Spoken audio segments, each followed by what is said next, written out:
É isso aí, começando mais um Entrando na Mente Podcast. Quero te agradecer, você que gosta desse podcast. Meu nome é Marco Brito. Se você ainda não segue o Entrando na Mente nas redes sociais, entra lá. Entrando na Mente Podcast nas redes sociais, que você vai ver que tem agenda, tem cortes, tem várias coisas. E toda semana a gente tem episódios novos aqui, sempre trazendo pessoas interessantes para falar de assuntos diferentes, né? E hoje eu quero falar de um assunto que eu gosto muito, que é instrumento musical, guitarra, baixo, e a gente tem a oportunidade de estar com um cara aqui, né, que ele que é responsável aí pela marca SGT Guitars. Robson, tudo bom, Robson? Tudo bem, Marco? Obrigado Beleza. pelo convite. Eu que agradeço, cara. Tá até uma camiseta aqui, ó, dá uma geral aí pra galera ver a camiseta da SGT que tá aqui, ó. Deixa eu mostrar aqui, melhor não é mostrar aqui no Zoom.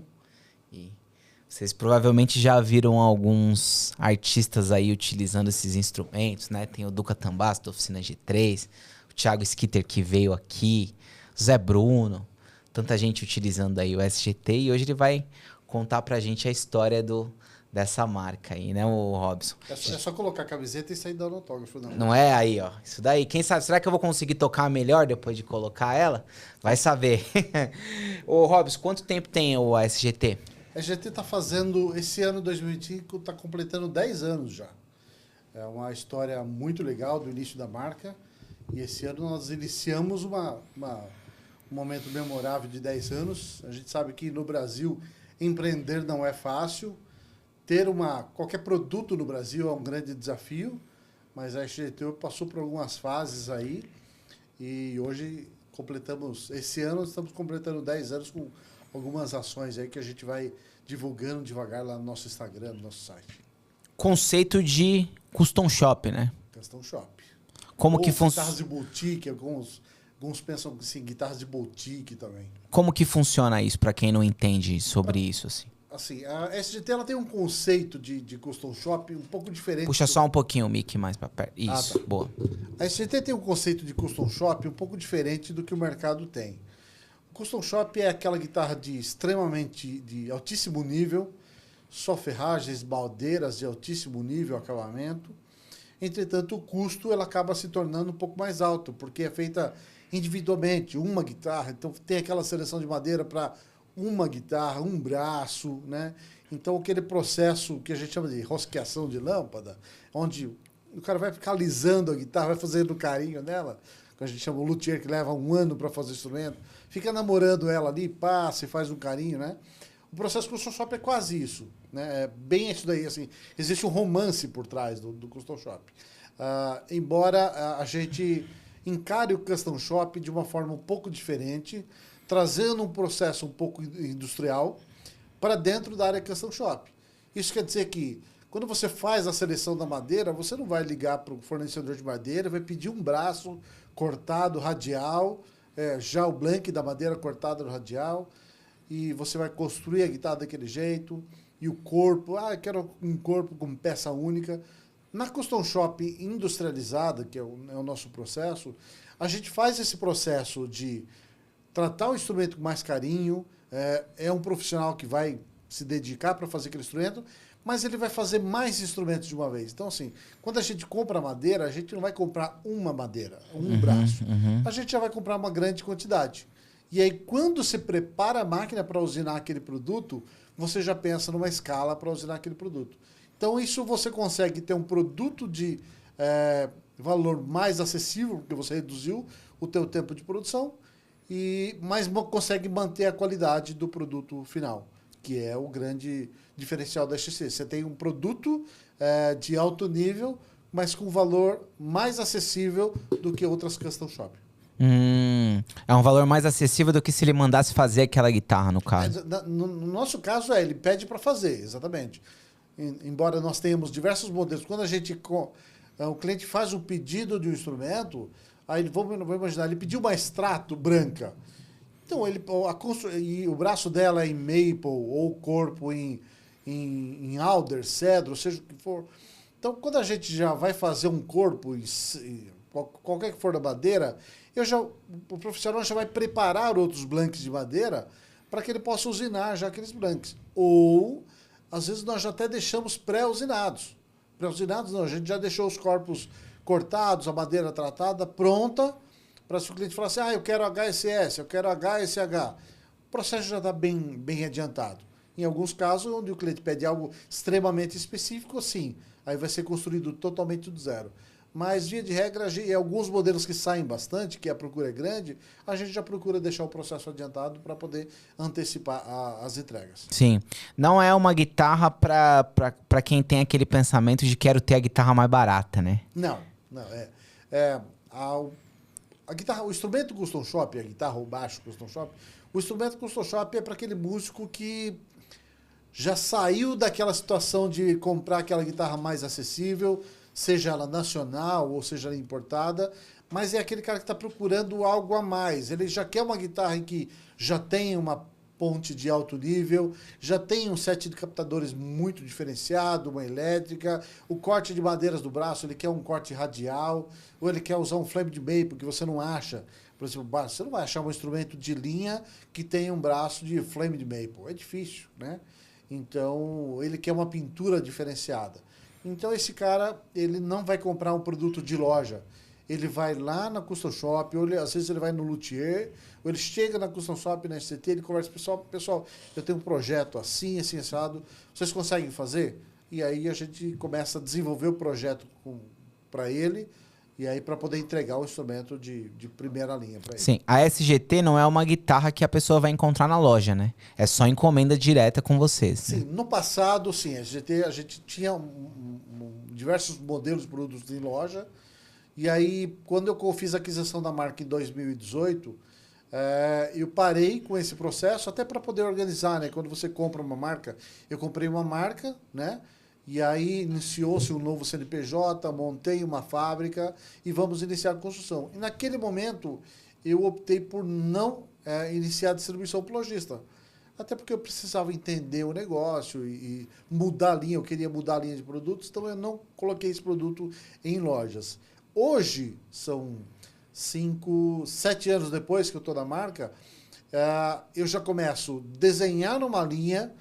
Agora, nós estamos definindo uma linha fixa, padrão da marca, onde o instrumento já vai ter definido as cores, a configuração, o usuário vai chegar e vai comprar aquele produto, mas se ele quiser um Custom Shop, vai ter uma área no site também que ele pode escolher o Custom Shop. Então, assim, nós vamos ter os dois produtos, o produto que vai para o lojista e o produto onde o cliente vai configurar e vai escolher do jeito que ele quer. Então isso é uma novidade. Vai voltar a vender alguns em loja. Isso, exatamente. Ainda não temos... estamos nesse exato momento, hoje de manhã, a gente estava discutindo a questão de... Sobre isso. Qual ponte a gente vai colocar nas extratos. Assim, a gente vai fazer extrato? Qual tipo de extrato vai? Poxa, a gente tem uma extrato com 3 singles, que é extrato convencional. Padrão. Então, extrato convencional, você vai usar uma ponte de 2 pivôs numa extrato convencional? Ou você vai usar uma ponte de 6 parafusos? A tarraxa que você vai usar é uma tarraxa vintage ou é uma tarraxa com trava moderna? Então, são detalhes. Porque assim, quando você define, fala assim, eu vou colocar 2 pivôs. E aí, o purista, que é o cara que gosta da extrato clássica, ele não vai gostar da ponte de 2 pivôs. Eu quero 6 parafusos mesmo, eu não quero fazer o reverso.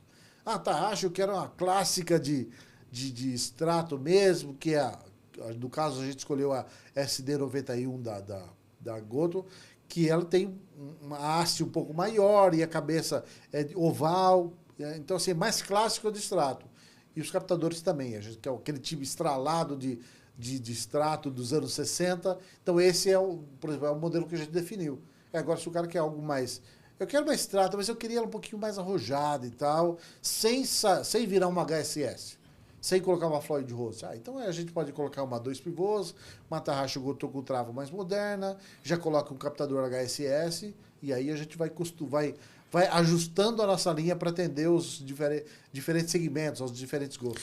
Então a marca ela não iniciou com você. Você é um cara que comprou ela no meio do processo, é isso? Isso, exatamente. Conta um pouco dessa história aí. A SGT foi fundada em 2015, a marca SGT foi fundada em 2015 por um argentino chamado Pablo Goldwasser. Ele teve uma ideia de... Aqui no Brasil? Aqui no Brasil. Tá. E ele teve a ideia de montar essa marca de instrumentos. Ele conheceu o Seis de Itajima e trouxe o SASE para dentro da marca, para iniciar o projeto, desenhar os instrumentos.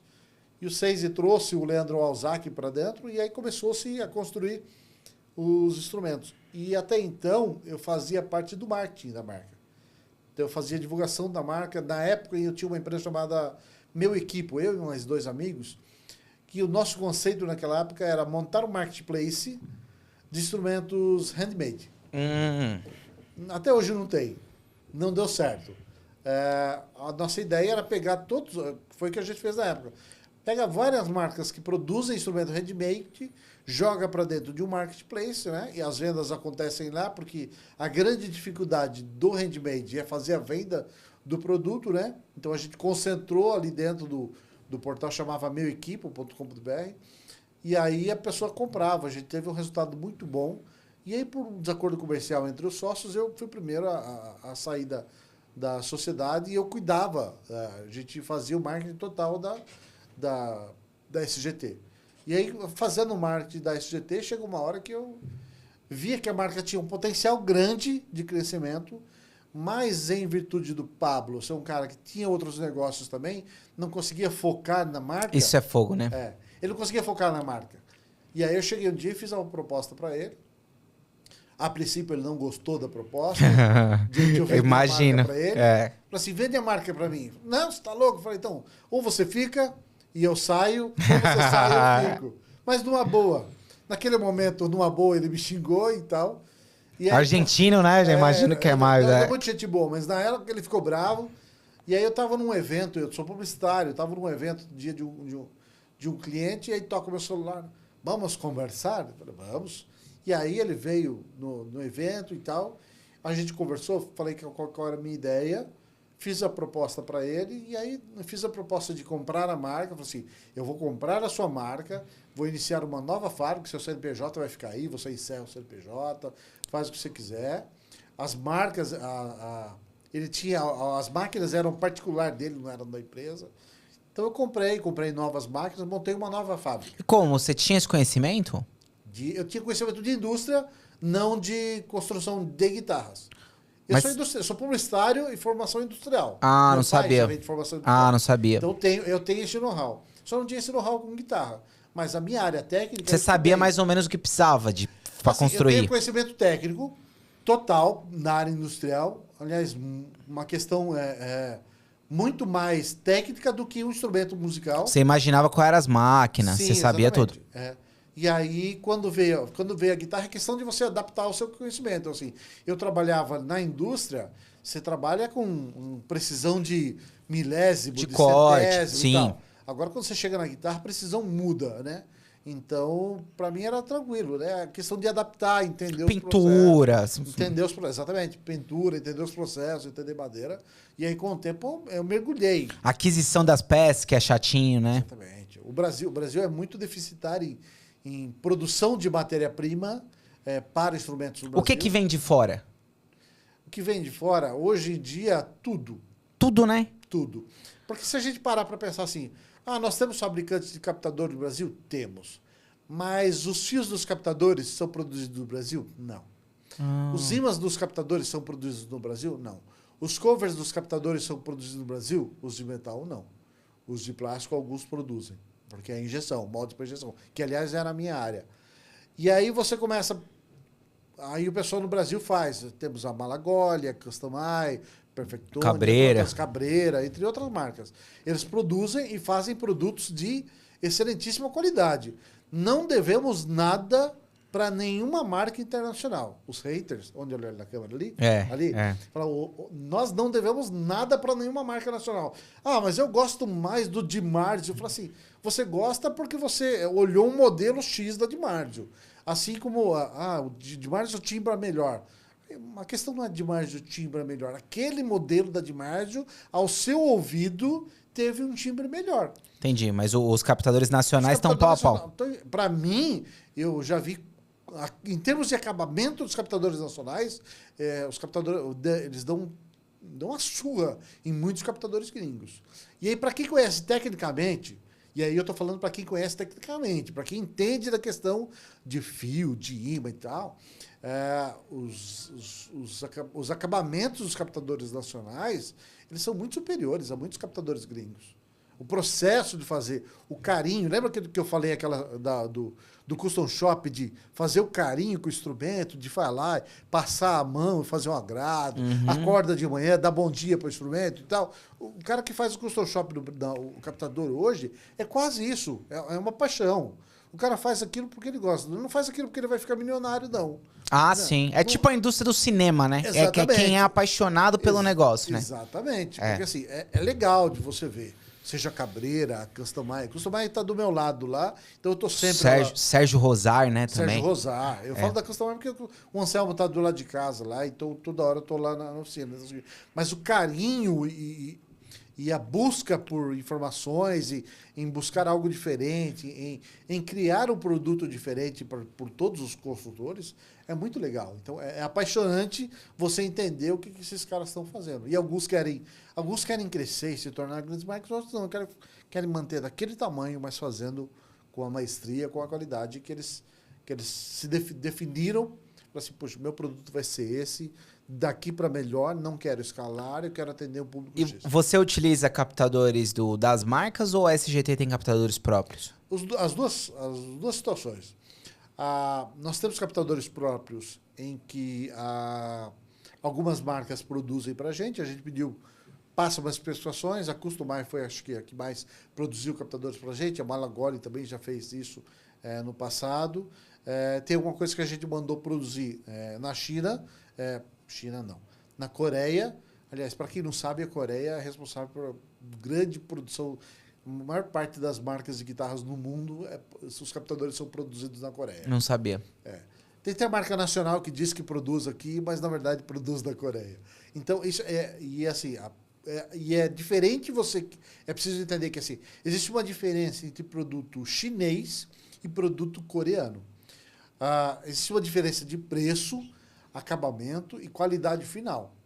Então, ao tempo em que o produto coreano ele tem um acabamento melhor, um produto mais elaborado, o chinês ele já tem um produto mais acessível. Então, assim, é a estratégia que a China sempre usa, de usar uma matéria-prima um pouco mais barata, um fio mais acessível, não digamos assim, mais barato, ou vagabundo, digamos assim, mas é um produto mais acessível que vai atender um segmento, né? Não é todo mundo que vai conseguir comprar um captador de alto nível, mas ele precisa ter uma guitarra. E não é todo mundo que precisa também, né? Exatamente.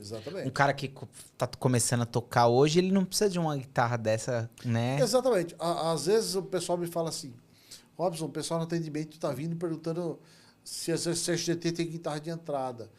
Assim, que guitarra que a gente pode oferecer para o cara que está iniciando? Eu falei assim, nenhuma. Como assim nenhuma? O cara tá vindo até no atendimento e eu não vou oferecer guitarra para ele. Assim, você está sendo desonesto com esse cara. Por quê?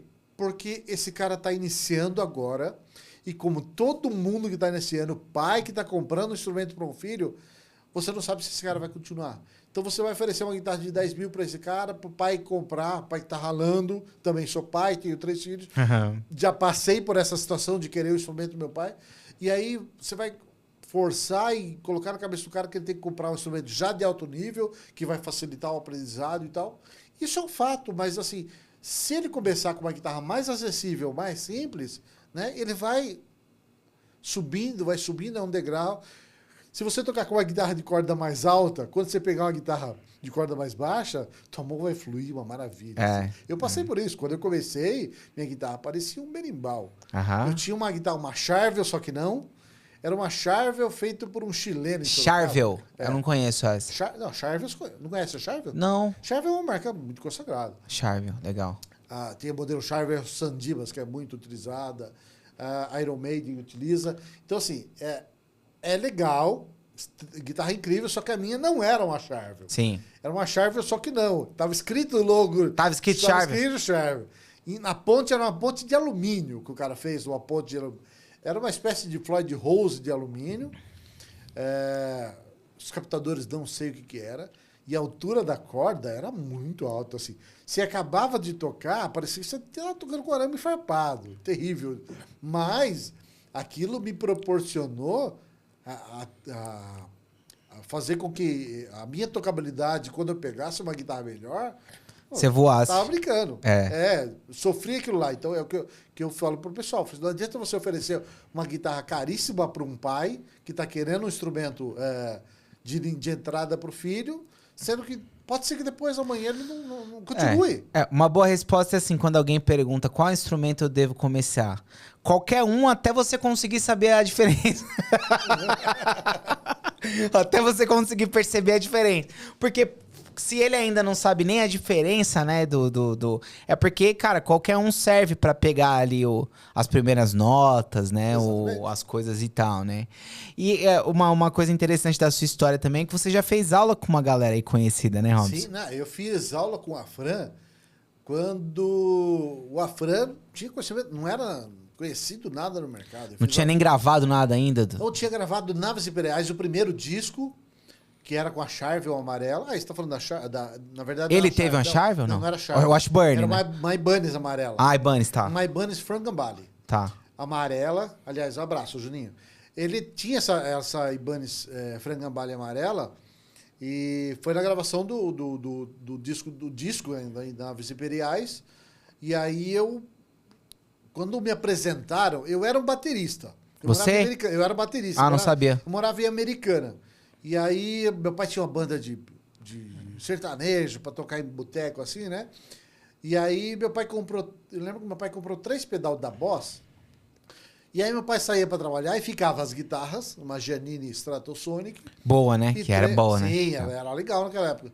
E 3 pedal da Boss. Eu me lembro que era um delay vermelho, um overdrive da Boss e um amarelinho. Overdrive é amarelo. É amarelinho, e um chorus.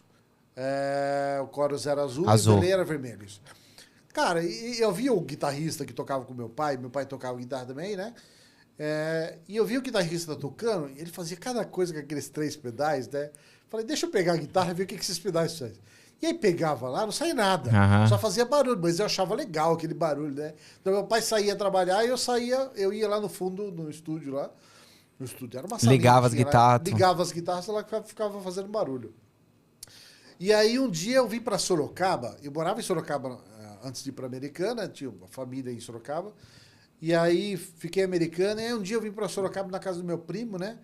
E aí o meu primo me ensinou, nesse final de semana, ele me ensinou a tocar uma música no violão, que era Quem Pode Livrar? Que era Knock on Heaven's Door. Mesma coisa, 3 acordes, né? E aí ele me ensinou. E aí eu fui voltar para Sorocaba 6 meses depois. Por 6 meses eu fiquei tocando essa música. Só essa música. Aperfeiçoou legal. Essa, assim. Eu sou o mestre. Se você me convidar para tocar em qualquer lugar essa música, você vai vou tocar tranquilamente. Então assim, eu fiquei 6 meses tocando essa música, mas eu achei legal.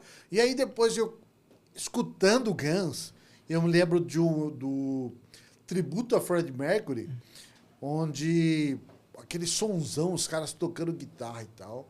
E eu vi o cara usando um pedal chorus, eu falei assim, deixa eu ver como fica essa música na guitarra. Achei incrível, nossa, muito bom. E aí o final de semana que eu fui aí eu voltei para Sorocaba, mudei para lá de volta, e aí comecei a ir na igreja, levei a bateria na igreja, era metodista na época, os tiozinhos da igreja, que eram os anciões, que eram meus tios. Não queria bateria. Queriam matar, eu que era metodista, eu levava bateria nos anos 90, né? Se eu olhava aquele olhar soltando fogo assim. E aí eu falei, vou tocar guitarra com esse... Vou tocar guitarra, eu ia tocar bateria, né? E aí num dia, depois que acaba o culto, né? E vamos pra casa do Vinícius e tal. E aí o Vinícius, vem cá, aí a gente tava na casa dele, vem ver esse negócio aqui. Ele colocou no videocassete, não tinha YouTube naquela época, ele colocou Oficina G3 tocando Naves Imperiais e o Resgate tocando Rock da Vovó. Tá. Você já chegou a ver? Sim. Que era uma vovó no palco ali. Ah, não, isso não. Depois você procura lá, é da época antes do SOS da Vida. Tipo SOS da Vida ali e tal. Isso, assim. E aí a vovó no palco ali... Falei assim, eu preciso tocar guitarra, viu? O Milton, Zé Bruno tocando guitarra ali. Naves Imperiais, aqueles caras doidão, falando, preciso tocar guitarra, não tem que tocar bateria, não. Preciso tocar guitarra. O negócio é guitarra. E aí que eu fui estudar, e fui correr atrás de aprender guitarra, fui aprender, estudei. Teve o meu pai da fé em Sorocaba, o pastor Luiz, que me ensinou muito de guitarra, e chegou uma hora que cara, era dia e noite estudando guitarra, dia e noite. E aí chegou um dia que eu fui no culto da Liz, que tinha na segunda-feira, na Renascer, achei acabou, um folheto da Fran lá e... Todo mundo lá, né? O Gats Barnea, Atos 2 da época, Oficina. Achei o folheto da Fran e já tinha visto ele tocar. Vou ligar pra esse cara. Aí liguei pra ele e fui fazer aula com ele. No sábado, eu saí de Sorocaba 6 e pouco da manhã pra fazer aula às 7h30 com ele no Piqueri. Caramba, cara. E era legal a aula? Era bacana? Era legal. A primeira coisa que ele fez quando eu cheguei, falou assim, você toca? Eu falei, toco. Achando que tocava muito, né? Então deixa eu ver se eu tocar. Então eu peguei a guitarra e começa a fritação, né? Legal, toca isso aqui. Aí toca isso. Ah, legal. Bom, é isso que sabe fazer essa. Então agora vamos aprender a fazer direito. E aí ele começou a corrigir postura, passou técnicas e tal. Foi uma época muito legal. Ele tinha o quê? Uns 18 anos? Não, tinha bem mais. Naquela época, ele tinha gravado Naves, tinha gravado já o Indiferença e estava regravando Naves Imperiais. E ainda eu lembro um dia de aula, ele... Ô, Rochinha, deixa eu dar uma olhada aqui. Ele colocou um cassete que ele tinha gravado naquele dia à noite a música Viver por Fé. E ele colocou a música para eu ouvir, só que ele não falou assim, que música que é essa? E ele colocou a guitarra pesadona lá, sem vocal, né? E o arranjo de Viver por Fé, no novo disco do Oficina, estava totalmente diferente. E eu tocava já, naquela época, eu já tocava tudo do Oficina G3, né? Falei, Fran, não sei, cara. Falei, Viver por Fé. Falei, cara, que arranjo animal. Então eles colocaram mais peso no disco, né? Então, eu lembro que eu fazia aula, ele tinha, o Afran nessa época de aula, ele tinha uma Charvel, que ele usou inclusive no SOS da Vida, uma Charvel cinza, e eu fazia aula numa SG, que ele tinha, uma guitarra SG. Caramba, que legal, hein? Legal, foram bons momentos, bons tempos em que eu podia aprender bastante. Legal, legal demais. Cara, é impressionante como a guitarra é apaixonante, né? Exatamente. Quando você entra nesse universo e tal, porque eu vivi isso também, de não só do Juninho, mas de aí começar a conhecer Joe Satriani, Steve Vai, Malmsteen, e aí ir assistir conteúdo do G3, comprar guitarra, né? Cover guitarra, guitar player. E aí teve uma época assim, cara, que era só falar de guitarra, conversa era só guitarra, era só captador, Floyd Rose, de noite. Eu estudava com um amigo meu, Hugo, que ele também tocava guitarra. E a gente no ensino médio, conversando na escola, na sala de aula, e ninguém entendia nada. Os caras falando de Mars, de Hot Rails, né? E é um universo que o cara fica apaixonado pelo negócio, né? Depois que você é picado pelo bicho da guitarra, da música ali, você não quer saber de mais nada. Quer saber, assim, sua vida começa a girar em torno daquilo. Obviamente, para mim... E quando você é adolescente, mais ainda. Exatamente. Eu trabalhava de manhã, chegava saía do trabalho, ia para a escola, e aí o horário que eu ia estudar era depois que eu chegava da escola. E aí eu ia estudar a noite inteira. Passava a noite inteira estudando, dormia lá, tipo assim, 4 horas da manhã eu parava para dormir, né?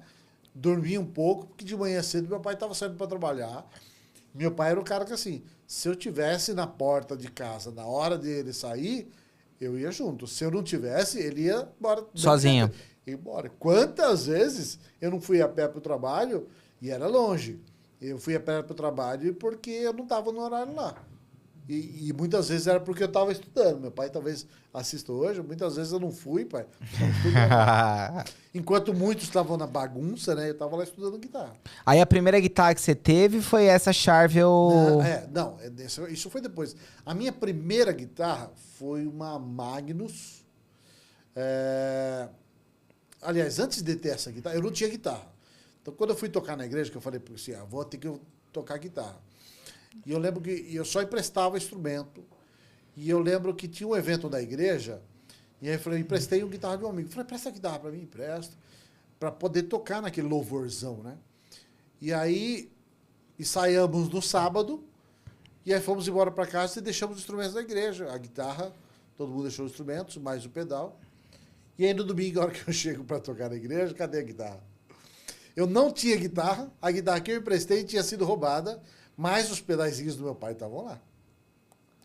E aí eu não tinha guitarra, tive que arrumar dinheiro para comprar uma guitarra, para substituir aquela, e ainda continuei sem guitarra. Cara, é porque você teve que dar pro cara. Exatamente. E aí depois, no final das contas, a minha primeira guitarra foi uma Dolphin, uma Strato Dolphin preta, e era, não sei se você chegou a ver, uma guitarra que a chave seletora era 3 botãozinhos redondos, branco assim. Você mudava de captador, você apertava os botões. Não, eu já vi Dolphin, de brinquedo. mas quando eu vi Dolphin era aquele formato já de Ibanez. Ah, sei. Que era tipo parecido com as Golden também, Sim, né? Exatamente. É. As Dolphin que eu usava era dessa época das Golden, assim. E aí depois da Golden, aí eu tive essa Charvel. E aí depois da Charvel, eu tive... Não, depois dessa Charvel, eu vim para São Paulo, juntei um monte de tranqueirada minha, vendi e vim na Gangue. Meu pai comprou, eu dei um pouco de dinheiro, meu pai, um pouco mesmo, meu pai deu quase tudo. E aí meu pai comprou uma Jackson JDR 94. Ah, não, já é uma guitarra, né? Já é uma guitarra. É. E aí o vendedor já me falou assim, ó, essa guitarra é legal, só que coloca um captador melhor nela. Que captador você indica? Não entendia nada. Ó, coloca um demais de Tone Zone nela. Beleza, legal. Comprei o captador na Gangue, comprei a guitarra, levei para Sorocaba, troquei, instalei. E eu fiquei com essa guitarra, mandei personalizar, aliás. Ela era preta e eu mandei personalizar a bandeira dos Estados Unidos dela. E aí chegou uma determinada época da minha vida, toquei na noite, toquei na igreja, toquei sertanejo na noite com essa guitarra, fazia tudo. A gente tocando sertanejo, dueto de Zezé de Camargo, usando uma Jackson. Uma Jackson, né? Mas era lindíssima.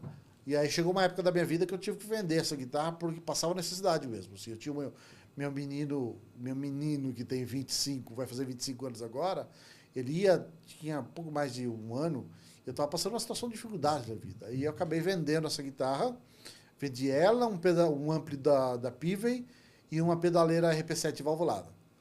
Vendi para o Clodoaldo do Pirajá e aí vendi chorando. Cara, foi... É uma dor, né?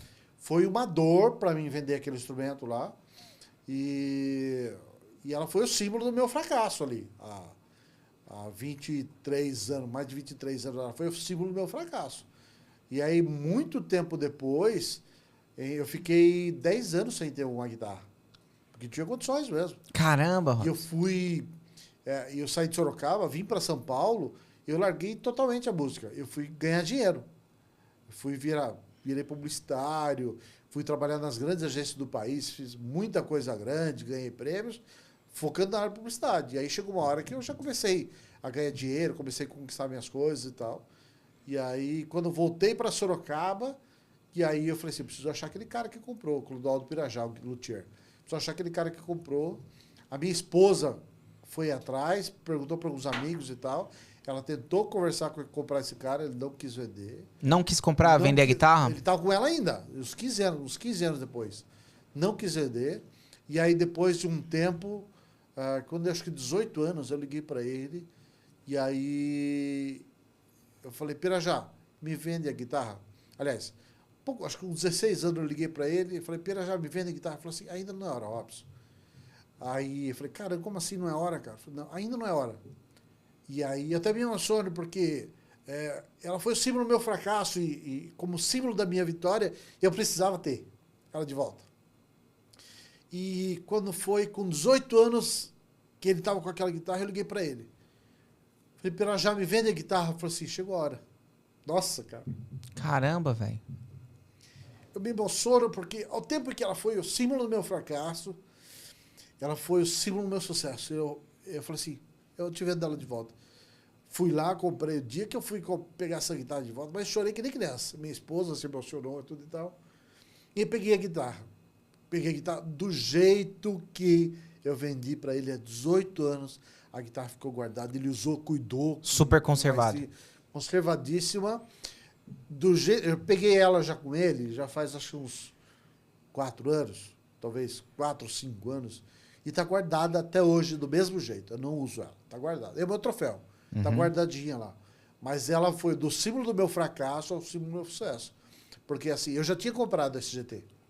Então, ou seja, Você já tinha? Já tinha comprado a SGT, eu já tinha centenas de guitarras no estoque.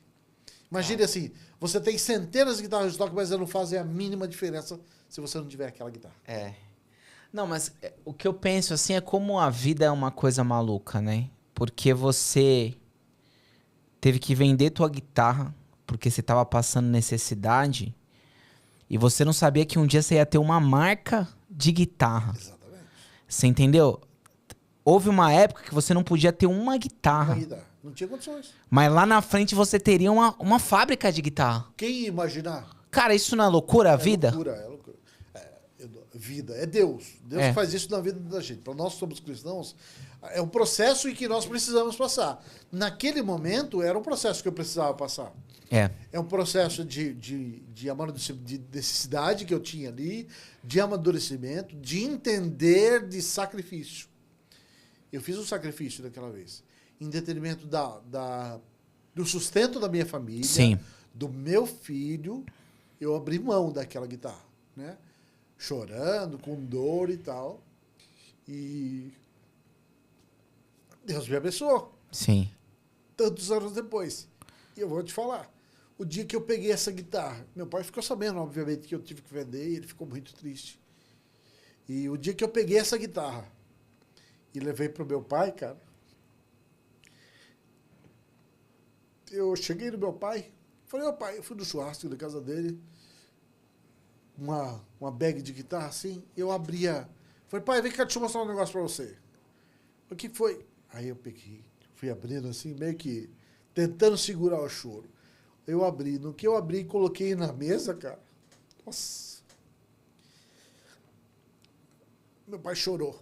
Meu pai chorou muito, da mesma forma que eu chorei, porque ele entendeu a vitória. Sim. Você não precisou nem explicar, né? Não é o dinheiro. Esse é o X. Ele entendeu a vitória. Porque ele sabia o quanto aquele presente representava para mim, aquela guitarra representava para mim. Aliás, não foi eu que comprei o instrumento, agora que eu lembrei. Foi a minha esposa que me deu esse instrumento de volta. Porque ela tentou várias vezes falar com o Pirajá.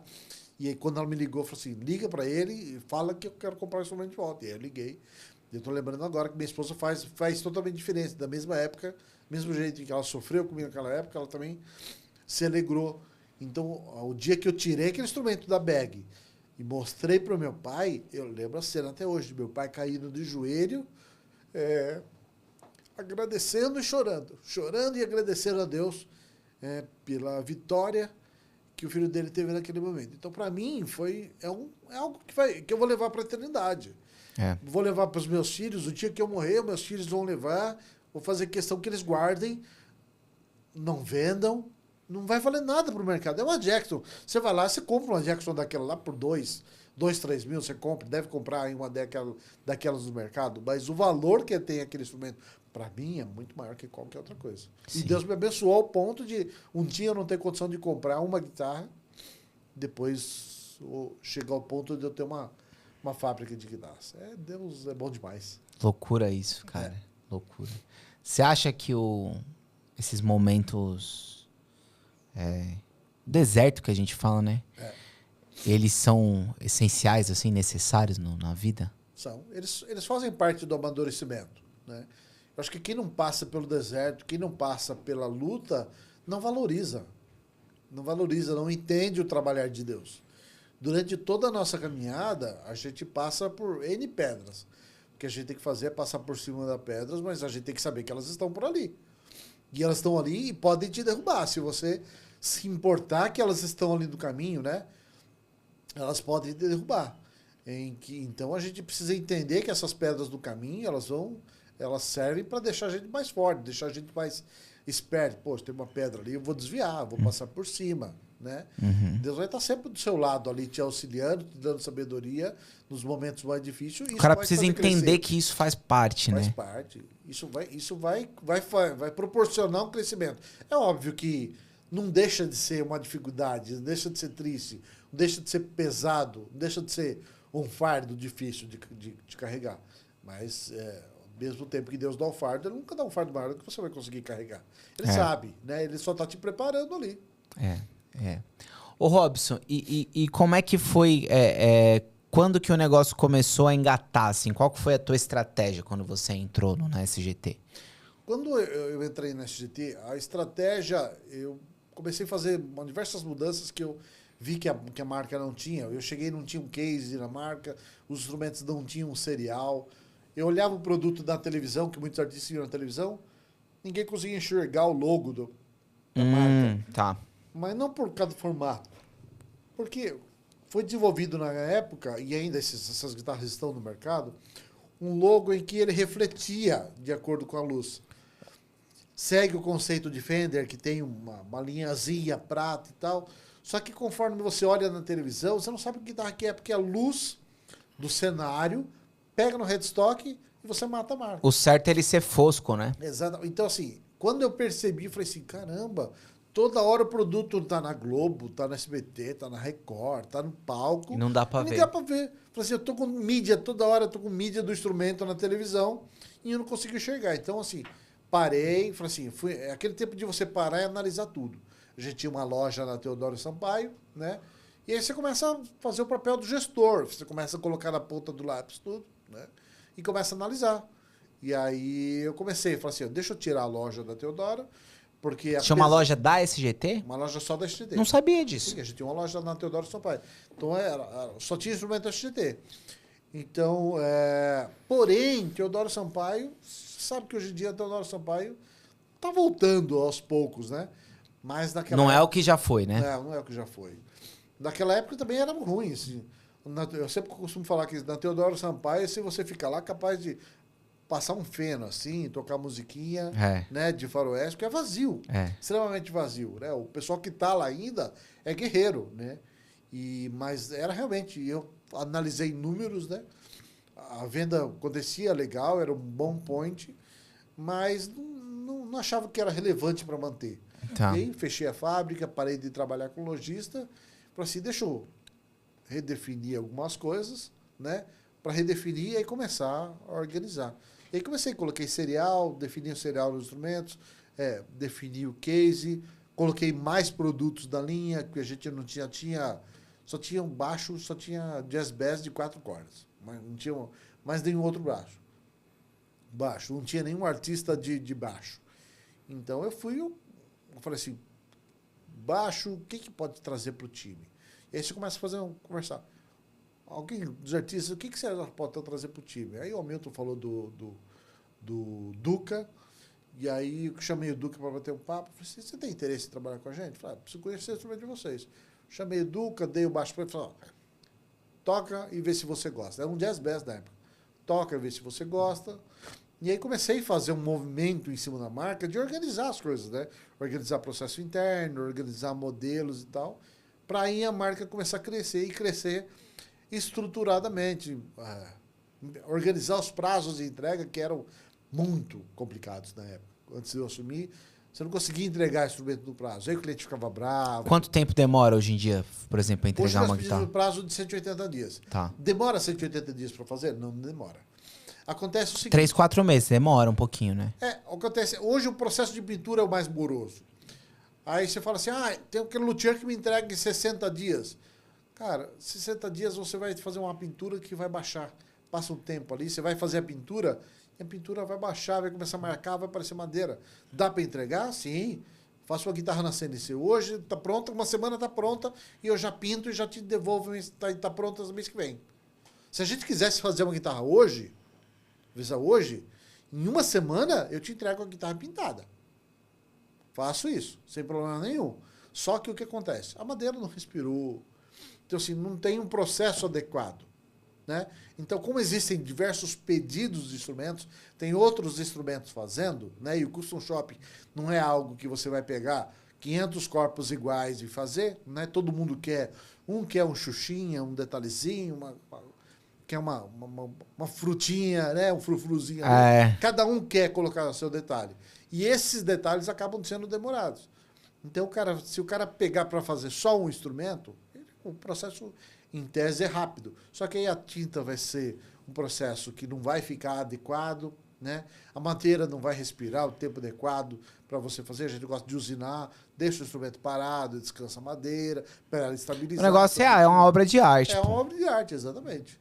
Então, assim, existem alguns processos que precisam ser respeitados. Todos vêm no casing, né? Nem todos. Assim, não. Tem alguns casos aí que são bag, tem alguns casos que são case. Tem cliente que não gosta de case de jeito nenhum. Por quê? Por causa do espaço. Quem mora em apartamento não gosta de case. Ocupa muito espaço, né? Ocupa muito espaço, exatamente. A gente já usava um case, o quadradão, né, que tem o canto vivo. É. E aquele lá é uma amaldiçoada, aquele case lá, que não entra no porta-mala do Gol. Ah. E é só um biquinho. Então o cara quer tentar e... Quem é amaldiçoado é o Gol, pô.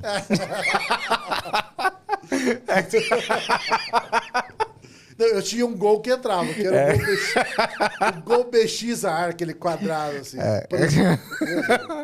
Sangue de Jesus tem poder. Então, ele não entra, assim, e esse cantinho quebrado que tem no case arredondado ali, ele é suficiente para você colocar de farfolho, de fianco, seja o que for que você chame. Você coloca ele ali, ele passa, aí você dá uma torcidinha e encaixou no jogo. Então, esse fato, essa mudança a gente já fez, já deu para... Isso você falou faz sentido. A capa ali, às vezes ela é em pezinha num lugar, ela ocupa bem menos espaço, né? Então, tem que ter o semi... A gente fez um semi-case, uma época em que ele era externo, era capota marítima e não molha de jeito nenhum interno, e por dentro uma espuma mais uma pelúcia. Muito bom. O problema é que é um custo extremamente alto, né?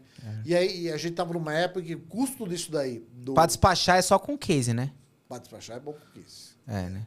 A gente sempre despacha com capa também, mas aí a gente faz o processo de embalagem mais robusto, né? Sem problema. Mas então a gente tinha esse semi-case, mas o custo do semi-case versus o case na época, eles estavam meio que equiparados, né?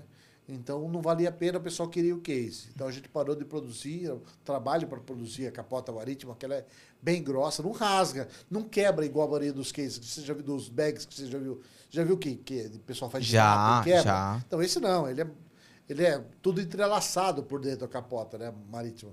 E aí era fantástico, mas o custo era muito alto. Então a gente abandonou, a gente ficou com uma bag convencional, simples, ou um case. Depois porque se o cara for viajar de avião, essas coisas, vai ter que ser o case, né? Tem que ser o case, exatamente. Porque o cara vai jogar lá de cima e tal. Então, tem que ser o case. E não pode entrar no avião com a guitarra, pode? Pode, tem alguns clientes que vão. Tem o case duplo também que o pessoal usa, que leva 2 instrumentos às vezes dentro da cabine. Depende muito da onde você vai viajar, eles deixam você... Você deixa no assento mesmo Fica com junto você. com você, exatamente. Ah, tá, não sabia. Eu já vi. Vários artistas nossos falam, eu vou viajar, mas vai junto comigo. Tem comissário que não deixa. Não, senhor, tem que despachar. Não, vai junto comigo, tem que despachar. Então vai guardar aqui em cima, pelo menos. Tem uma regra pra isso, será? A regra é o cara ser parceiro, ser gente boa. Porque, pô, você imagina, né? Uma guitarra cara dessas, né? E aí você pôr lá pro cara jogar de qualquer jeito, é fogo, né, cara? Exatamente. Ô, Robson, como que você enxerga o mercado de guitarra no Brasil? Ele está bem diversificado hoje em dia. Assim. Desde quando a CGT surgiu, desde quando eu assumi a CGT, para esse momento, a quantidade de marcas que surgiram no mercado é muito grande. Por outro lado, a quantidade de marcas que fecharam também é muito grande. Porque é um desafio. Empreender no Brasil é um desafio. Muito grande. Além da questão de impostos, tributárias, a mão de obra no Brasil é muito complexa. Né? Hoje em dia a gente não é um segmento só de guitarras, em qualquer segmento. Né? Eu tenho a minha contadora e também parceira comercial, porque a gente tem outros negócios, e ela me fala a situação que está o mercado, né? As empresas querem contratar, mas as pessoas não querem trabalhar. Aliás, as pessoas querem emprego, elas não querem trabalho. Né? E aí entra aquela discussão, mas pela merreca de salário e tal. Mas isso não tinha antigamente. Você quer trabalhar, você começa de baixo, né? E depois vai crescendo. O problema é que hoje em dia as pessoas querem começar já lá em cima, ganhando 10 mil de salário, com convênio médico, vale refeição de R$ 1.200 por mês, né? Trabalhar home office e ir numa escala de 6 horas por dia. Meu filho me falou esses dias, Mas onde eu entrei trabalhar agora, a escala lá é de 40 horas por semana. Era um absurdo trabalhar por 40 horas. Sabe de nada, inocente. Verdade, cara, verdade. E assim, o pessoal não entende, às vezes, esse custo alto do instrumento, né? Mas você já me explicou isso, porque, na verdade, as peças são muito caras e o imposto é muito caro também, né? Exatamente. Não é que vocês têm um lucro absurdo, né? Às vezes o pessoal acha, você está vendendo uma guitarra de 10 mil, você está ganhando 9. Né? Poxa, a hora que você vai colocar isso na planilha, né? Eu costumo planilhar todo o custo do instrumento. Então, quando você fala assim, às vezes o cara fala assim, para fazer instrumento é só madeira, ferragem e captador. Pronto, acabou. E aí você começa a parar assim, certeza que é só madeira, ferragem e captador? Então vamos pegar o braço do instrumento. O braço do instrumento, você tem o braço, e aí você tem escala, são 2 madeiras. Aí você tem o tensor. Se você tiver um Spockwell, você tem um tensor, tem um Spockwell na ponta do tensor, que ele é vendido separado. Aí você tem o traste, aí você tem a bolinha, aí você tem o rebaixador, aí você tem a tarraxa. E as pessoas não contabilizam tudo isso. Aí você tem a lixa. Você tem os diversos tipos de lixa. Aí você tem a perca do material. Você perdeu ali 30%. A gente considera uma perca de 30%. Você compra madeira, 30% do blank de madeira que você compra, você perde. Ele é desperdiçado. E aí você tem a lixa. Aí depois da lixa você tem fundo, você tem o isolante, você tem o fundo, tem o verniz. Beleza. E depois? Aí você tem o polimento. E aí no polimento você tem a roda de polimento, você tem os materiais que você usa para polimento, os tipos de lixos que chegam para poder utilizar no polimento, tudo isso foi no braço. Mas as pessoas só contabilizam o quê? A madeira e a tarraxa no braço do instrumento. O corpo é a mesma coisa. Você tem o corpo, você tem a ponte, você tem o escudo, você tem os parafusos. Você tem os parafusos que vão prender o escudo, você tem os itens que vêm junto com a ponte. Aí você tem potenciômetro, são 3 potenciômetros, tem chave seletora, beleza. Você tem fio, beleza. Você tem blindagem, você tem knob, você tem os captadores, aí tem rodana para encaixar no corpo. E aí você coloca tudo isso. Beleza, ok, ótimo. Você definiu o custo do instrumento? Não. Você tem embalagem? Tem. Você tem que cobrar. Você tem mão de obra da embalagem? Tem. Aliás, tudo isso você tem da mão de obra, né?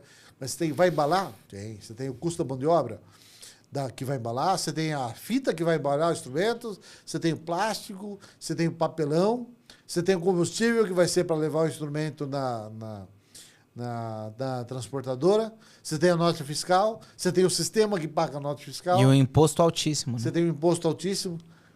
Então, assim, quando você para analisar, você tem a taxa de cartão, que é algo que destrói o brasileiro. Você faz instrumento em 12 vezes sem juros? Você faz em 12 vezes sem juros, mas peraí, quem está pagando juros? Não, eu não estou pagando, o cliente não está pagando juros, mas não está pagando, mas a loja está. Alguém tá. Alguém tá. Ou você acha que a operadora do cartão vai te parcelar? Não, eu já estou pagando o cartão, eu pago, como fala, a anuidade do cartão, mas isso não tem nada a ver com taxa de cartão. Você vai pagar a taxa da operadora do cartão. Você dá sem juros para fazer uma graça, né? Exatamente. Para poder viabilizar. Mas esses sem juros você está pagando. Aí você fala assim, está no custo do instrumento. Tudo bem, está no custo do instrumento. Mas se você vender um instrumento de 10 mil, a taxa de 12 vezes sem juros é no mínimo 12%. Que é aquilo que você falou. O pessoal não entende que uma ponte custa o que custa uma guitarra da China, né? Exatamente. Nós estávamos nesse papo. Eu só terminar o meu cálculo aqui. Vamos dar um exemplo? Um instrumento de 10 mil dividido em 12 vezes sem juros, se não for pelo Mercado Livre, no mínimo, 12 vezes sem juros, você tem 12% de imposto. Considerando a taxa de 1% ao mês só. Então você tem 12%. Então o instrumento que você está vendendo a 10 mil, de cara, 8.800 vai sobrar só para o fabricante. E aí você tem o imposto na venda daquele produto. O Mercado Livre cobra uma taxa absurda. Aí se você pegar Mercado Livre, porque dá para você colocar no Mercado Livre para vender para mim? Dá, mas o preço do Mercado Livre é mais tanto. Mas por quê? Porque a taxa do Ele cobra uma taxa absurda, pô. O Mercado Livre é cruel. E aí ele te obriga a você usar o melhor envio. Hoje, quando você faz um anúncio lá, ele já automaticamente é o melhor envio. E o frete do melhor envio do Mercado Livre é muito mais caro. É mais caro que o Sedex, essas coisas? É mais caro. Às vezes é mais barato. Só que assim, como você está fazendo um produto que tem seguro, um produto de 10 mil reais, então isso vai estar embutido seguro e acaba sendo mais caro. A plataforma Melhor Envio, que era do Mercado Livre, foi vendida para a local web, e as coisas já mudaram lá, os preços já mudaram dos fretes e tal. Então, tudo isso. Às vezes o cliente fala, dá para fazer frete grátis? Então, bichão, frete grátis vai sair do seu bolso ou do meu. Se você quer frete grátis, então vai sair do meu. E aí, vamos colocar dos 8.800 lá, dá para você mandar para Manaus, frete grátis para Manaus, quanto vai ficar? 600 pau o frete? 350? E aí, porque tem quando você faz um produto de valor alto, você coloca seguro, você emite a nota fiscal, e a transportadora só aceita fazer o seguro se você tiver nota fiscal. Beleza, normal. Ok, você sempre... A nota fiscal você já está pagando aí 10%. Você está pagando, depende do tipo de classificação que você é. Se você está no lucro presumido, no simples ou no lucro real. E aí isso muda bastante. E aí você vai pagar o valor do frete com base no valor da nota fiscal. Mas por quê? Porque é o seguro embutido. Então, quando você trabalha com instrumentos, o preço do frete é muito em função do valor da nota fiscal do produto, por causa do seguro ali. Então, o frete que custa R$100, ele passa para 300, 350 por causa do seguro, porque ela vai te mandar e vai garantir que aquele produto vai chegar. Se for extraviado, eles vão te indenizar. Cobrir. Exatamente. E aí você é obrigado a pagar. Aí você fala, mas o cliente paga o frete. Às vezes o cliente paga o frete, mas muitas vezes a gente paga. Só que se o cliente compra em 12 vezes, olha X. Se o cliente compra na loja online e paga em 12 vezes, R$350 de frete, quem que arca com frete na operadora? A gente. A gente paga os 350 à vista e vai receber esse produto 350 menos 12%, que foi a taxa do cartão. Então, tem uma série de jogos, de número que você precisa fazer ali. Mas é muito complexo esse cálculo aí. O cara não entende que uma guitarra baratinha, ela custou muito barata pra marca, né? Exatamente. Ela vem com tudo da China ali e tudo mais. E fora que o cara comprou várias, né? Então tem esse detalhe. Então, assim, se você compra uma guitarra da China que custa 40, 50, até $100, não estou falando da pessoa que compra no AliExpress, estou falando do cara que vende aqui na loja. Do lojista. Do lojista. O lojista não compra da China. O lojista compra de um distribuidor nacional, né? Que esse distribuidor comprou da China. Exatamente. Ele trouxe um container de lá, pagou barato, porque é um instrumento mais acessível também, mas ele tem uma capilaridade grande quando ele consegue colocar esse instrumento em todas as lojas do país. Tem um lucro pequeno, mas ele ganha no montante, né? E uma recorrência, porque são instrumentos mais simples, pega um nível de pessoas que estão iniciando agora, que todo dia tem gente iniciando, aprendendo o instrumento, então eles conseguem ter. Então, até eu brinco bastante, assim, é difícil brigar com esses caras quando a gente está falando sobre endorse. Pô, endorse ganha vários instrumentos de uma marca dessa que trabalha chinesa, enquanto se eu der um instrumento de um endorse dele, para o endorse, a ponte minha, uma ponte que eu uso da Goto, sai muito mais cara do que o instrumento do... Pô, mas um instrumento seu custa 20 instrumentos do cara, pô. O endorse deveria pensar nisso, né? Mas não, eles não pensam. Porque pra que o endorse quer um instrumento barato? Status que ele vai estar da marca X ou YZ. Entendi. Basicamente é isso. Ele sabe que não é tão bom quanto o outro, né? Assim, na cabeça dele ele sabe, mas ele cria uma ilusão de que o instrumento é bom. Muitos acabam fazendo, não é demérito nenhum, não estou ofendendo nenhuma marca. Até porque eu entendo, é uma possibilidade de negócio, uma visão. Aliás, eu vou buscar parceiros para que a gente possa expandir a SGT para ter uma produção na China também. Quero também ter uma linha. Você quer ter uma linha mais baratinha, né? Eu quero ter uma linha acessível também da China, mas eu não tenho capital para isso. Então eu vou buscar agora parceiros que consigam produzir isso da China e que queiram fazer um royalties aí. Legal. A gente trabalhar junto. Porque esse artista que usa o instrumento mais acessível, muitos deles acabam troca mexe no instrumento todo. Eles fazem até vídeo disso, né? Um processo legal. E objetivo, eu entendo que muitos instrumentos são dessa forma, com esse objetivo da pessoa fazer um upgrade, né? Eu mesmo na SGT, em 2020, se não me engano, 2019 ou 2020, eu lancei uma linha chamada Start. E essa linha tinha esse objetivo. Era o mesmo instrumento construído pelo cara que construiu um instrumento de 10, 15, 20 mil, ele construía Start. A gente limitava, não tinha customização, era corpo de madeira X, braço de madeira Y, ferragem, captador é padrão. Pronto, acabou. E o objetivo é uma guitarra de ótima construção, porém, ele pode fazer upgrades depois. Mas a guitarra era tão grande, tão legal, tão boa, que eu vejo até hoje os caras tocando sem fazer upgrade nas guitarras. Legal. Porque a gente a gente não consegue, a gente não sabe fazer meia boca. Isso que é verdade. Eu, pelo menos, eu sou um perfeccionista. Eu não sei fazer instrumento ruim. Se for para fazer instrumento ruim, né, eu acabo não fazendo, para mim construir ali. Não um instrumento ruim, mas um instrumento que não esteja no padrão SGT. Né? Legal. Por isso que eu quero agora, por exemplo, hoje a China, a Indonésia e tal, eles melhoraram as construções muito, né? Então, por isso que eu quero ir para uma linha, algum parceiro, algum fornecedor que tenha condições de produzir na China, né? Que já produza, conheça o mercado. Eu não estou querendo desbravar mercado, porque para você ir na China e contratar um fabricante chinês, você precisa conhecer. E desenvolver um fornecedor você vai ter que ir lá, né? Você tem que ir lá. E aí você vai ter que ir em um monte de fábricas, né? Vai ter que o pessoal acompanhar a produção, e aí depois esse produto vai ser enviado. Não é fácil, não, filho. Na hora de enviar, alguém tem que estar lá checando se enviou, senão vai chegar aqui no Brasil e vai ter uma linha. Eu sei de uma história de uma marca brasileira em que comprou um container na China, e essas guitarras também eles não tinham essa experiência, e é justamente esse erro que eu não quero cometer, pelo fato de não ter experiência, que é: compra as guitarras da China, acha o fornecedor, beleza, gostei, é isso que eu quero. Manda para o Brasil, a hora que chega aqui, as guitarras todas cheias de problema. Problema de pintura, problema de alinhamento e tal, coisas que você precisa resolver. Vai ter que repintar e tal. Devolveu a guitarra para a China, fala, não aceito, volta para a China. Nisso é tempo, cara.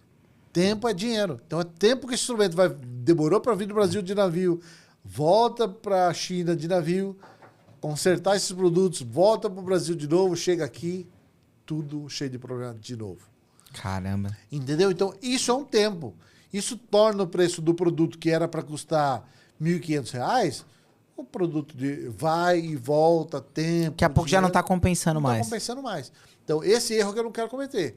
Não quero falar assim, não, eu vou produzir na China, eu vou lá, vou achar fornecedor, vou conversar com A, B, C ou D. Cara, qual que é o caminho? Eu vou ter que pedir para alguém me ensinar o caminho das pedras? Não é mais inteligente eu achar um fornecedor, um parceiro, que já produz na China, que já conhece o caminho das pedras, né? E eu repartir essa fatia do bolo, falar assim, usa o nome SGT, né? A gente reparte essa fatia do bolo e nós dois ganhamos dinheiro. Legal. Na minha concepção, para mim faz muito mais sentido. Vou continuar fazendo custom shop? Vou continuar fazendo custom shop. Porque a gente tem um nome no mercado. Essa é a marca de vocês. Exatamente. Tem cliente que quer. Porque do mesmo jeito que chega o cara querendo um instrumento de 10 mil, de 15, de 20, chega um cara querendo um instrumento de 1.000, de 2, de Você 3. quer atender todo mundo, né? Eu quero atender todo mundo. Eu tenho um volume de pessoas interessadas na minha marca que estão no mercado, que é inspiracional. Eu quero ter um produto da SGT. Eu quero ter um produto da SGT. Mas eu não tenho condições. Você não tem? Você não tinha. Agora eu tenho esse produto A, B, C ou D. Beleza, então agora eu vou ter. E aí esse cara, da mesma forma que eu trato ele com carinho hoje para ter um instrumento da SGT, ele vai ter instrumento mais acessível e vai permanecer, porque os clientes são fiéis. Então, se ele entrou dentro de uma marca hoje e ele gosta, foi bem atendido, teve um respaldo e tal, ele vai continuar na marca. E assim como tem vários clientes, tem cliente que tem 5 SGT. Pô, o cara que tem 5 guitarras que custa 15, 20 pau, não é qualquer um que tem isso. Não. Por que o cara tem? Porque ele gostou. Porque ele gostou do produto, ele está satisfeito. É isso que eu quero. Quero estender essa possibilidade. Quem já passou pela SGT assim de endorse? De endorse? Bom, Diogo Mafra, do Edu Falache. Zazá Soares, que está com o Alexandre Pires agora. Acabei de ver o vídeo dele, um abraço. Eram artistas que não eram que eram da minha marca. Tinha o Esquilo que era do Charlie Brown Jr., se não me engano. Esquilo? Esquilo, ou é CPM? Acho que é CPM, né? é. Esquilo, teve o Cacá Barros, que é um amigão, que agora tá na Schecter. E o Cacá é meu vizinho, ele foi pra Schecter, mas a gente continua amigo e continua falando nos bastidores. E, cara, deu uma grande força pra STT. Faz parte da família. Cacá não é um artista assim. Não é um endorse que eu vou brigar por ele. Tanto que quando ele me ligou, eu falei assim, Rob, cara, eu tô indo, tem um negócio da NKS e tal. Então, eu falei, Cacá, vai, se vingar, abraça e não pensa duas vezes, porque eu quero você lá fora, na gringa, né? E aí ele falou, cara, abriu a porta lá e eu vou. Eu falei, cara, vai, tô te abençoando, Deus abençoe, vai dar certo. E tenho certeza que a hora que os caras da gringa te virem, da Schecter da gringa te virem, vão te colocar no time. Já aconteceu, o Kaká já tá na Schecter Internacional. Que então, legal, hein? Eu fico feliz, porque é um cara que eu gosto, é um parceiro, eu amo a vida dele. Então ele saiu da STT, entendeu? Mas não deixa de ser um parceiro. Sim. Entendeu? Ele não é um artista STT, mas ele é um amigo, é um parceiro, que faz diferença.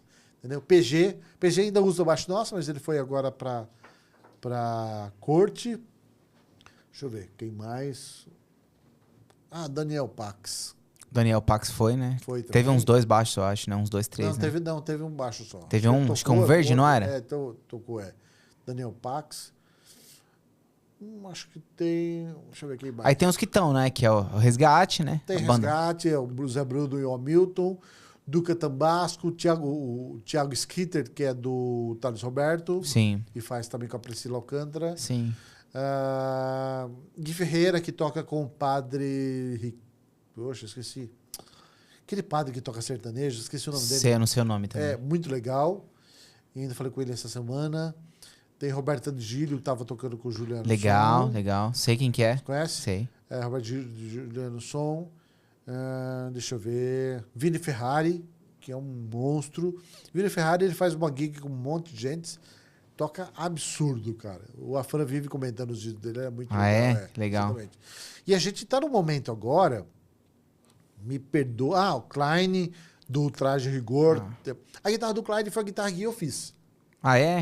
O Klein queria um acabamento, inclusive tem um vídeo no site, no YouTube também, que é o acabamento Safari, que é um corvo em ash, onde você começa queimando os veios da madeira. Você pega um maçarico mesmo, tem um vídeo no site, no YouTube, você queima os veios da madeira, você vai passando a madeira, maçarico, e ele vai queimando os veios só onde tem veio.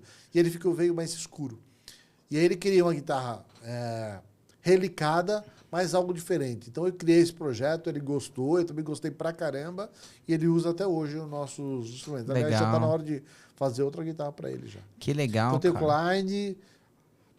Se eu esquecer mais algum, me perdoe. O Klein é uma divulgação legal, tá sempre na TV, Exatamente. Bem legal mesmo. O Deio Tambasco, eu acho. Também, é verdade, o Deio passou. Se eu lembrar mais algum, depois eu falo. E a gente tá num momento, tá eu, Skitter e Duca, e a gente tá num momento ali de análise, porque assim, a gente quer aumentar o nosso time de baixistas. Alô, baixistas? A gente quer aumentar o nosso time de baixistas, porque assim, a SGT sempre foi focada em guitarras, né? Mas quando eu trouxe o Duca para o time, era justamente para poder crescer o leque de contrabaixo. De baixo. Então a gente desenvolveu alguns baixos para o Duca, exclusivos do Duca, né? E fizemos 2 PJs para ele, bem diferenciados. Fizemos um Precision, e aí depois fizemos um PJ bem diferenciado, ficou lindíssimo. E aí depois eu fiz um PJ cinza para ele, metálico e tal, lindão. Fizemos uns 5 cordas, um Jazz Bass 5 cordas, e agora um projeto que eu desenhei, eu fiz questão de eu desenhar o projeto, e eu fiz questão de eu usinar e construir o instrumento e tudo. Caramba! Roger, você sabe? Sei construir. O baixo ficou incrível. Eu vi lá. Você viu? Tá no canal dele lá. E ele é patrocinado pela Aguilar, nesse projeto aí. A Aguilar mandou os captadores para ele. E eu confesso que eu falei para ele, o Duca, eu não boto fé nesses captadores, não. Por quê? Eu falei assim, porque eu acho que para o seu estilo talvez não seja legal. Não que os captadores sejam ruins, muito pelo contrário. Já usamos a Aguilar em vários projetos, mas eu acho que para o seu estilo talvez não fique legal. Eu falei, vamos testar. E aí, a hora que nós montamos o baixo, é um protótipo, né? Joguei na mão dele, testamos, falei, que timbre, cara. Porque no vídeo que tem um vídeo o do Aguilar é famoso pra caramba. Tem um vídeo do nosso canal em que ele usa uma configuração de Precision no baixo. E não é um baixo Precision, é um baixo moderno, né? Tipo Tobias, alguma coisa, F-Bass, alguma coisa assim. Então é um baixo moderno. E ele usou um timbre de Precision naquele baixo. E aí em outro vídeo ele usou um timbre normal daquele baixo característico. Então assim, é um baixo que ficou extremamente versátil. Você consegue ter uma grande diversidade de timbres. Sim, né? sim.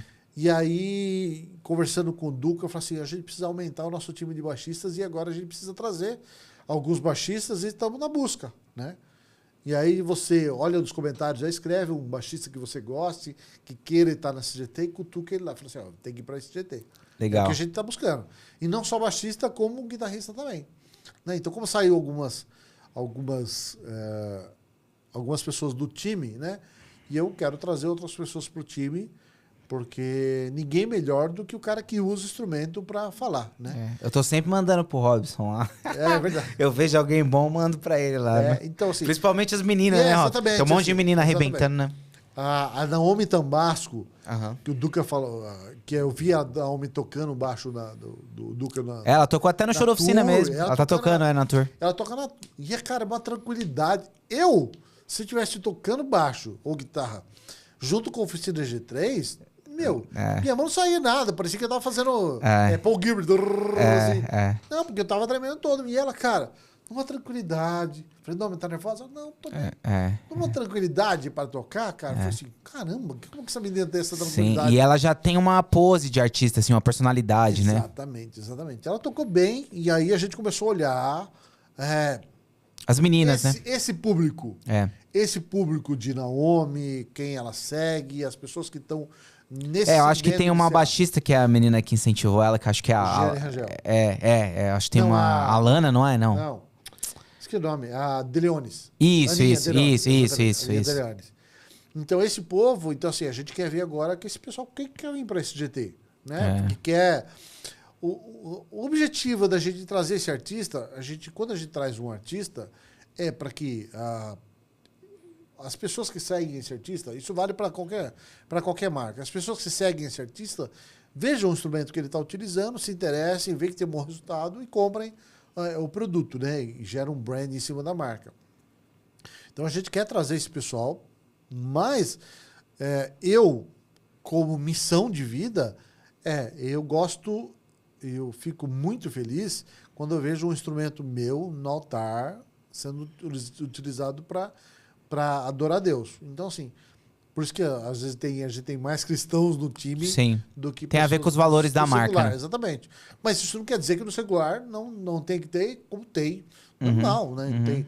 Não tem uma coisa nada a ver com outra, só uma particularidade minha, né? Então a gente quer trazer, eu falei pro Duque, a gente precisa trazer esse pessoal do forró. Agora esse baixo que a gente desenvolveu, ele vai ser feito para 4, 5, 6 cordas. E é só o primeiro modelo que eu quero desenhar. Eu já tenho mais 8 modelos desenhados lá. E eu vou colocar os esforços de divulgação em cima desse modelo. Sim. E aí vou começar a soltar os outros, né? E assim, isso para baixo e para guitarras também. Guitarras, por eu ser guitarrista, é natural que eu desenhe muito mais modelos de guitarra. Então, a quantidade de guitarras que eu tenho desenhada lá é muito maior. Então, assim, eu conversei com o Duque. Sim, você me mostrou, tá até fazendo umas worship, né? Isso, exatamente.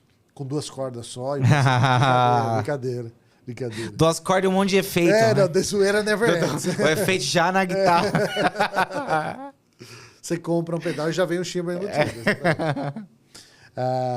Eu falo assim, no final de semana eu fui tocar lá em Carapicuíba, lá vai eu colocar 500, pegar a pedaleirinha e os efeitos para shimmer. E eu não toco. Então, assim, a gente quer atingir agora todos os públicos. A gente quer mostrar que a gente tem. Eu tenho instrumento para o cara que toca worship, eu tenho instrumento para o cara que toca um groove, o cara que toca o rock, o cara que toca o metal, para o pop. Então eu quero atender todos os segmentos. E assim na guitarra da mesma forma. O cara desde o blues, do groove, só não tem violão, do né? metal e tal. Não temos, mas isso não quer dizer que não teremos. Sim, legal. Né? Eu tenho violão flat já desenhado. Legal. Muito bonito, por sinal, diferente de tudo que tem no mercado, e eu quero já começar a entrar aí com ele em produção. Então, assim, em breve nós teremos o violão, muito em breve mesmo, já está finalizando. Estou com o projeto pronto, agora fazendo a parte técnica de usinagem, programação. Então, o violão flat em breve a gente vai ter. E agora, violão acústico vai ter, é a mesma questão da guitarra na China. Se eu tiver algum parceiro que está disposto a lançar um violão SGT e a gente trabalhar royalties junto, para mim não vejo problema nenhum, né? Ambos vão ganhar, né? E a gente vai conseguir vender instrumento e vai atingir todo um público, né? Legal, legal. Robson, para finalizar, eu queria te fazer uma pergunta que eu sempre faço aqui, que é a seguinte: se você pudesse voltar no tempo e dar um conselho para você mesmo, que conselho que você se daria? Rapaz, sem chorar? Já chorou aí pra chorei caramba? pra caramba, né? Cara, eu acho que faz parte do ciclo do ser humano errar. Eu não acho que eu falaria para eu acertar tudo aquilo que eu errei. O errar faz parte. Sim. O errar me trouxe até aqui. Talvez se acertasse tudo que eu quisesse, tudo que eu fizesse, eu não chegaria até aqui. Sim. Talvez o caminho fosse diferente. Assim como é no casamento. No casamento, são duas pessoas que convivem e têm pensamentos diferentes. E aí uns falam assim, a gente pensa igual e por isso que a gente deu certo. E eu acho que não. Eu acho que vocês pensam diferentes e por isso que deu certo. Porque se pensasse igual, seria muito chato. Sim. Seria muito chato. Então, assim, eu não gostaria de voltar atrás. Gostaria de voltar atrás para ter um relacionamento melhor com a minha mãe, que eu perdi. Talvez ter um relacionamento mais próximo do meu filho que cresceu e eu trabalhava demais. Mas não mudar aquilo que eu já fiz. Eu acho que faz parte da vida a gente errar, faz parte do processo a gente caminhar errando, porque o errando te torna mais forte, o errando te prepara para alcançar o que você alcançou hoje. Porque se eu não tivesse errado, se eu não tivesse criado a casca grossa com as pancadas que a vida me deu, talvez eu não estivesse aqui. Se eu tivesse parado no caminho, tivesse achado, ou tivesse seguido outros caminhos. Mas aonde eu cheguei, não era algo onde eu queria chegar, mas a vida me conduziu, me ensinando, me preparando, e foi onde eu cheguei, graças aos meus erros, aos meus acertos. Isso faz parte. Não mudaria nada disso, não. Legal. Muito bom. Obrigado. Foi um prazer, cara. Prazer, pessoal. SGT aí, ó. Quem quiser conhecer, SGT Guitars, tem o site, tem o Instagram e tudo mais. Quem tá procurando instrumentos, guitarra, baixo, é bem legal os instrumentos aí. Entra lá, tem muita coisa bacana aí, né? Acompanha o meu que em breve vocês vão ver minha guitarra aí. Uma hora ela vai aparecer aí também. E, cara, é muito legal mesmo, muita qualidade nos instrumentos, né? Todo mundo usa aí, Duca Tambasco, né? Não precisa falar nada, né? O Klein do Traje a Rigor, o Skitter que veio aqui também. Então, muita qualidade, segue lá. Tem mais alguma coisa que você quer divulgar, Quero Robson? falar assim, tem uma coisa que é diferente na SGT, assim, eu não pago para os artistas fazerem parte da marca do time SGT. Legal.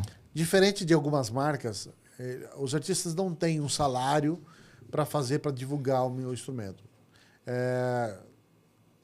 Primeiro que a gente não tem condição de sair pagando todo mundo, né? Não que eles não merecem. E a gente não tem. Então, quem usa instrumento SGT é porque gosta, realmente. Eu acho que é mais genuíno. Isso é legal, bem interessante. Eu acho que é mais genuíno. A pessoa está usando... Quando eu conversei com o Duca, lá atrás, eu lembro que foi na Avenida Paulista, eu fui conversar com ele, eu falei assim, eu quero usar seus instrumentos, mas eu quero liberdade para usar outros instrumentos. Eu falei assim, você tem. Até porque, assim, se o meu instrumento está do lado de um Nash, está do lado de um Fender, está do lado de um Spector, seja qual marca que for, e você está usando o meu instrumento, significa que o meu instrumento está pau a pau com esse instrumento. E hoje, se você parar para ver o canal do Duca, para ver ele nos shows, ele não usa outros instrumentos. Tá sempre com o SGT. Ele está sempre com o SGT. E não é justamente por isso. Chegamos num instrumento em que realmente agrada ele. Tem uma qualidade no produto que não tem porquê. Esse é o ponto. Não tem por que ele utilizar outra marca se aquilo deixa ele satisfeito. Verdade. Muito legal mesmo. Aí. Tá aí, né? Tá nas músicas, tá nos shows, tá em no... todo lugar. Você não precisa inventar, né? negócio tá lá, né? Quem vai no Fazemos show... parte da história agora. É. Com esse GT na mão de tantos músicos. A Lea Osaka, eu lembrei que a Lea Osaka que era Renascer Praise. Então, assim, a gente fez parte da história. Estamos eternizados em clipes, em DVDs, em shows. Isso também não dá pra mentir, né? Plugou lá, é aquilo lá, é o som, né? Exatamente. Não tem maquiagem. É aquilo lá, é o som, vai tocar e pronto, acabou. Pô, muito legal, pessoal. Obrigado. Se inscreva no canal aí, dá um like no vídeo. Passa pros amigos também. Comenta aí depois as coisas do SGT também, os endorses que você gostaria de ver na marca e tudo mais. E é isso, toda semana a gente tem um episódio novo. Um abraço e obrigado. Valeu.